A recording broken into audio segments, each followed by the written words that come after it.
जय श्री कृष्णा। हमारा दशम स्कंद चल रहा है और पीछे हमने ठाकुर जी की बाल लीला पढ़ी।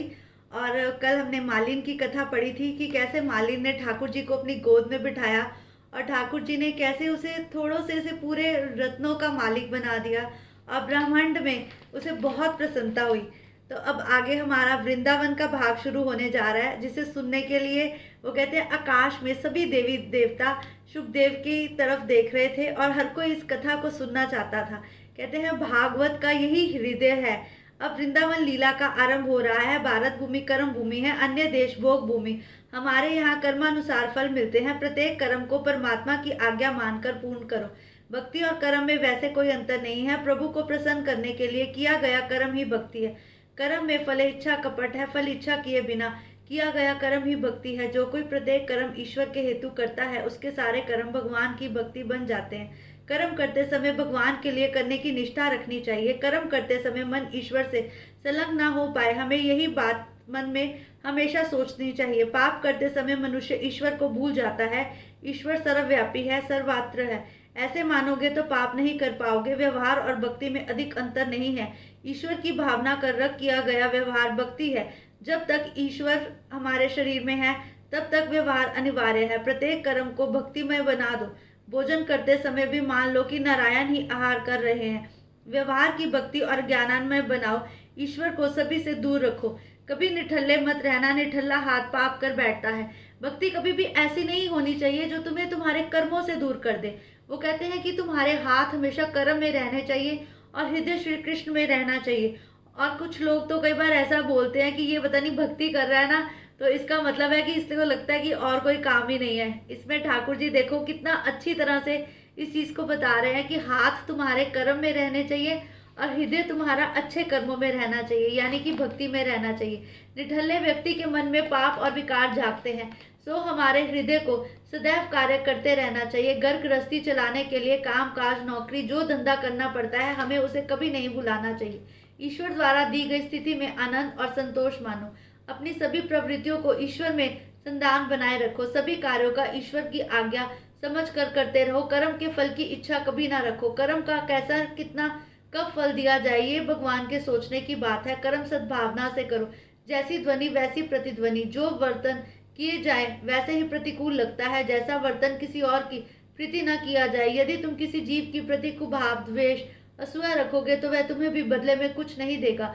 शरीर थककर चूर चूर हो जाए तब तक काम में लगे रहना चाहिए। मनुष्य को अपने शरीर को इस कदर थकाना चाहिए ताकि उसके हृदय में सिर्फ और सिर्फ श्री हरि का ही वास हो। वो कहते हैं जितना तुम्हारा शरीर थका होगा उतना तुम्हारा मन प्रभु में आसक्त रहेगा। शरीर थककर जैसे चूर हो जाता है तभी बिस्तर पर सोते नींद आ जाती है। करवट बदलते समय भी तुम्हें श्री हरि का ध्यान रखना चाहिए। यदि कर्म फल ईश्वर को देते रहोगे तो ईश्वर इसे अनंत गुना बनाकर तुम्हें वापस देगा। कहते हैं जो भी करते जाओ वह तुम्हें श्री हरि को सौंपते रहना चाहिए। पूर्व जन्म के संस्कार और वासना जल जाने पर कर्म से आनंद की प्राप्ति होती है। कर्म का फल कब मिलेगा ये कहा नहीं जाता। उस सुखिया मालिन की तरह अपने सभी कर्म ईश्वर को समर्पण करते रहो। ठाकुर जी मंदिर में नहीं अपने हृदय में विराजमान करना चाहते हैं। उनको मंदिर में स्थापित किए जाने से हमारा मन अशांत होता है। बुद्धि में से विषादिक कूड़ा करकट साफ करके हमें ठाकुर जी को बिठलाना है। बाल कृष्ण 5 बरस के हुए। उन्हें वृंदावन जाने की इच्छा हुई। गोकुल में जो उत्पात कर रहे थे उनसे व्यथित होकर चाचा उपनान ने सोचा कि बालकों के साथ दूसरे गांव में चले जाना चाहिए। या जो कुछ हो दूरी आया हो, गधा वृंदावन में ही रहने योग्य है। वृंदावन ऐसा धाम है जहाँ पर आकर मनुष्य के सारे पाप कर्म वैसे ही धुल जाते हैं। बलराम और कन्हैया भी राजी हो गए। वहाँ खेलकूद में मजा आएगा तो सब वृंदावन जा बसे। वृंदा का अर्थ है भक्ति। जो भक्ति में वन वृंदावन है। बालक के 5 वर्ष के होने पर उसे गोकुल से वृंदावन ले जाया गया, अर्थात लाड़ प्यार की अवस्था में, प्राथमिक अवस्था में भी उसे भक्ति के वन में ले जाया गया। 5 वर्ष समाप्त होने पर लाड़ प्यार में कुछ की कमी की जाए। बालक के धर्म वीरु संस्कारी बनाने के लिए बचपन में धार्मिक शिक्षा दी जानी चाहिए। एकादशी के दिन उसे अनाहार ना दिया जाए। अपने बालक को अच्छे संस्कार देने का फर्ज भी माता पिता का ही है। माता पिता चाहे तो बालक को एक मित्र बना सकते हैं और चाहे तो उसी बालक को अपना शत्रु बना सकते हैं। ये माता पिता के हाथ में ही है। जब हम बालक को 5 वर्ष की उम्र में ही संस्कार देते हैं तभी बालक का जीवन सुधरता है। चाचा उपनंद श्री कृष्ण को वृंदावन ले गए। जिसे ज्ञान वृंद संत का सहारा हो, वह पतन के गर्त में गिर नहीं सकता। जिसका हाथ पकड़कर चलने से डर नहीं रहता, ईश्वर का ही हाथ पकड़कर चलो। वृंदावन में अकेले नहीं, वृंद लेकर जाओ। औरों को भी सत्य करना की प्रेरणा देते रहो। गोप गोपियां सब वृंदावन गए। वृंदावन में यमुना के किनारे गोवर्धन पर्वत को देख रामकृष्ण और सभी बालकों को बड़ा आनंद आया। वहां आकर भगवान वत्सपाल हुए। बाल मित्रों के साथ साथ बछड़े चराने लगे। यमुना किनारे वे सब भांति भांति के खेल खेलते रहे। कृष्ण 11वें अध्याय में वत्सपाल हैं और आगे गोपाल। कृष्ण कभी कभी बंशी बजाकर भांति का खेल रचाकर गोप बालकों को अधिक प्रसन्नता देते थे। जीव मात्र को कृष्ण की बांसुरी की मधुर तान पुकारती रहती है। यमुना के किनारे दो बाधाएं उपस्थित होती हैं। एक है वत्सासुर अज्ञान अंधश्रद्धा और दूसरी है बकासुर दम। बगुला दम का प्रतीक है। बग भक्त आदि दम भी भक्ति के किनारे दम आ सकता है, उसी का ज्ञात है। दम के लिए नहीं है। जिसका बाहरी चोला अच्छा हो किंतु अंदर मन मैला हो, वह है बकासुर। बगुले की चोंच है लोभ। कीर्ति और धन को लोभ अपने दम से भी ले जाता है। यमुना भांति के किनारे बगुला दम के आते ही सारा खेल बिगड़ जाता है। भगवान एक वत्सासुर और बकासुर का वध किया। एक बार श्री कृष्ण अपने बाल मित्रों के साथ वन में बछड़े चराते हुए खेल रहे थे। उन बालकों के सद्भाग्य का वर्णन किन शब्दों में करे, जिन्हें श्री हरि के साथ खेलने का अवसर प्रदान हुआ, जिन्हें दर्शन के लिए योगी और ऋषि मुनि तरस रहे थे। सभी पारब्रह्म गोपालक खेल रहे हैं। सभी बालक खेल कूद में लगे हैं। इतने में वहां अगासुर आ गया। उसे कंस ने भेजा था। वह बकासुर और पूतना का छोटा भाई था। जहाँ ज्ञान और दम्भ हो, वहां पाप आ दमकता है। अगासुर अजगर का रूप लेकर आया। सभी गोप बालकों को निगल जाने की इच्छा से मार्ग में सो गया। उसके खुले हुए विशाल मुख से उनको बच्चों ने पर्वत गुफा मान लिया और उसमें प्रवेश करने की सोची। उन्होंने कन्हैया से कहा, यदि तू हमारे साथ आए तो हमें डर नहीं लगेगा। अजगर के मुख से घुसे हुए गोप बालक अपने आप बाहर निकल नहीं पाते थे। श्री कृष्ण उनको बाहर निकालते थे। पाप के अगासुर के उदर में पहुंचा हुआ व्यक्ति अपने आप बाहर नहीं आ सकता।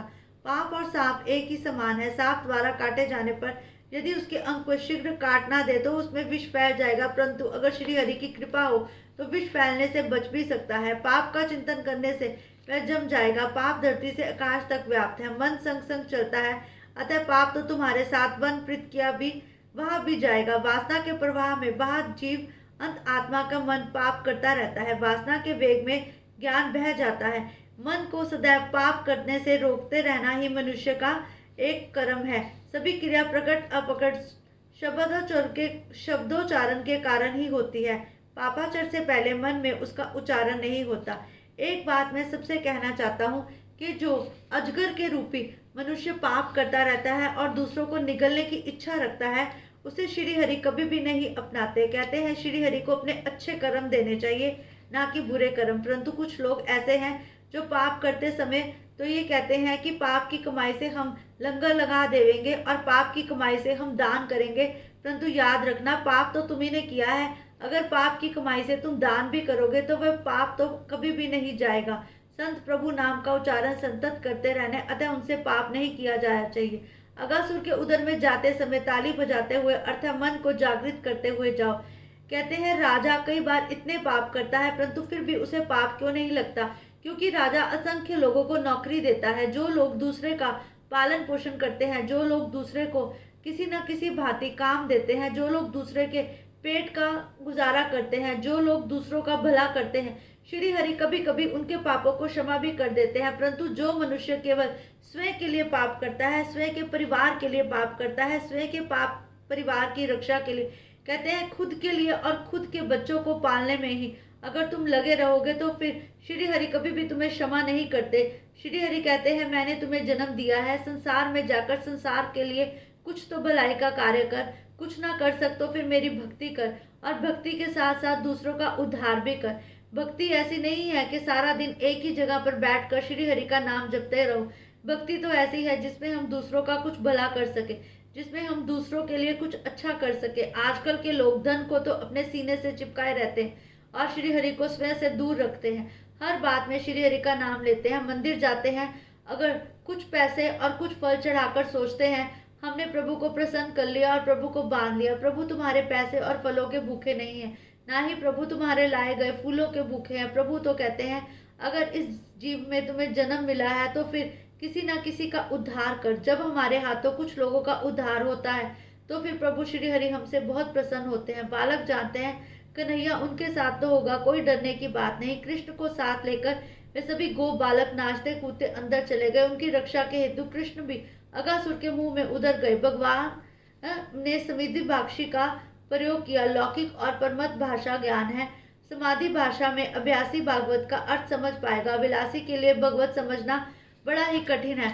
मनुष्य तभी भगवत समझ सकता है अगर वो भगवत के साथ जुड़ा हो, लेकिन अगर उसके हृदय में भगवत प्रेम ही नहीं तो वह भगवत नहीं समझ सकता। पेट में जाकर भगवान ने विशाल रूप धारण किया तो अजगर का शरीर फट गया। अगासुर के प्राण भ्रारण से बाहर निकल गए। सभी बालक भी लला के साथ बाहर आ गए। अक शब्द का अर्थ है पाप। अगासुर पाप का ही स्वरूप है। जो पाप के रमान में रहता है वही अगासुर है। पाप करने में मुख मारने वाला व्यक्ति अगासुर है। कई बार पापी व्यक्ति सुखी दिखाई देता है, किंतु पाप के कारण नहीं, उसे पूर्व जन्म के पुण्य के कारण ही उसमें वह सुख मिल रहा है। कोई पुण्यशाली दुखी होता है। कहते हैं अगर कोई एक ऐसा वक्ता हो जो श्री हरि का नाम जाप करे और श्री हरि के नाम जाप के बारे में दूसरों को बतलावे, ऐसे वक्ता पर श्री हरि बहुत प्रसन्न होते हैं।